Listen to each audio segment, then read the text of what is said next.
Audrey from Mom Generation. So I am doing a quick spring cleaning segment right now with you. I have my daughter Victoria with me because she was in her crib and she was crying and I just felt bad, so I took her out and I'm like, I'm just going to hold her through this. So I just did a segment like this morning on the road show. It was a little bit more in-depth on the road show, but I had 4 ideas that I really wanted to make sure I shared with you guys on my blog as well today, because it is almost spring, thank goodness.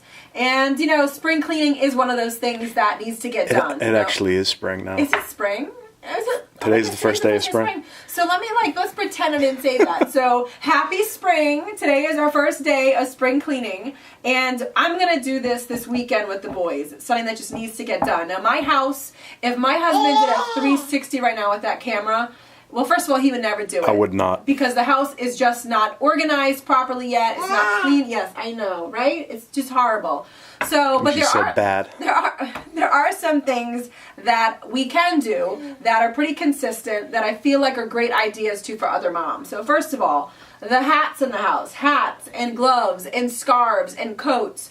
You know, now's the time. Go to a Home Depot, go to Lowe's, go to Michael's stores, get a big gigantic bin. This is what we do every year.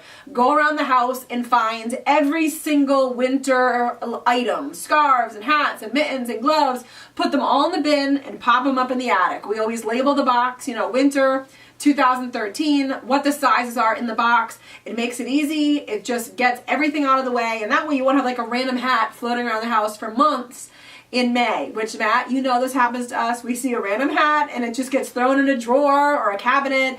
Put them all somewhere. Get the family involved. The next thing, I have it out of the way over there, and since I'm holding her, I'm not going to be able to go get it, but I continuously have a bin of unmatched socks.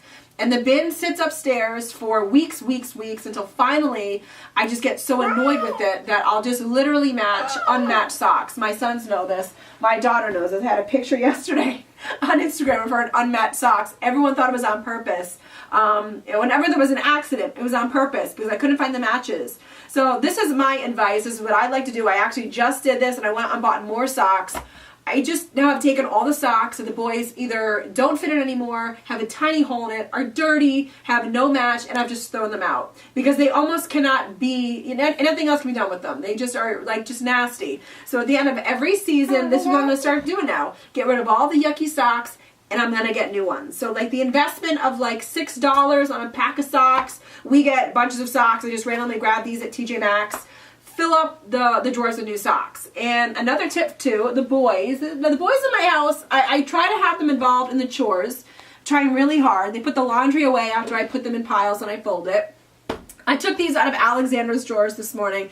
The kid wears the same like 4 or 5 shirts to school all week. Am I right, Matt? With these button-down, cute dress shirts that he looks really handsome in, but I have so many more clothes there for him. So I'm going through trying to organize. He doesn't fit in a lot of these things.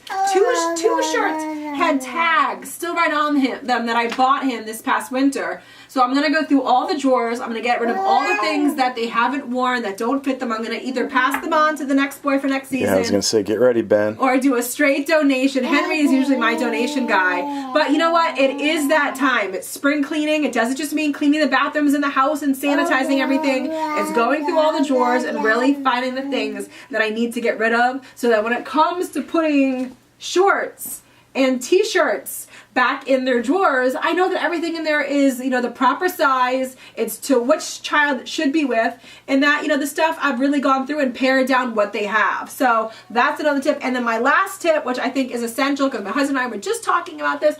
You see this print behind me? You know, we love the print, but I really want to start replacing a lot of the stuff in the house with photos of our updated family. We don't have any photos yet of Victoria hanging around the house. Spring cleaning time to go through the house, update, add some fresh photos, something that you just don't normally do, you know, almost like someone has to actually frame it for me and hand it to me. So I'll do it. So I really want to make sure I do that. Add some more updated family photos throughout the house. Not like this just in time for the spring, which we're already in. So these are my quick, fast tips for moms to get you ready for the spring cleaning. Can you say adios? Victoria, can you say bye? She just started clapping and going, yay. Can I get you to do that? Yay. That's the thing with babies. They just don't do things on command. Yay. Say bye-bye. Bye-bye. Bye-bye.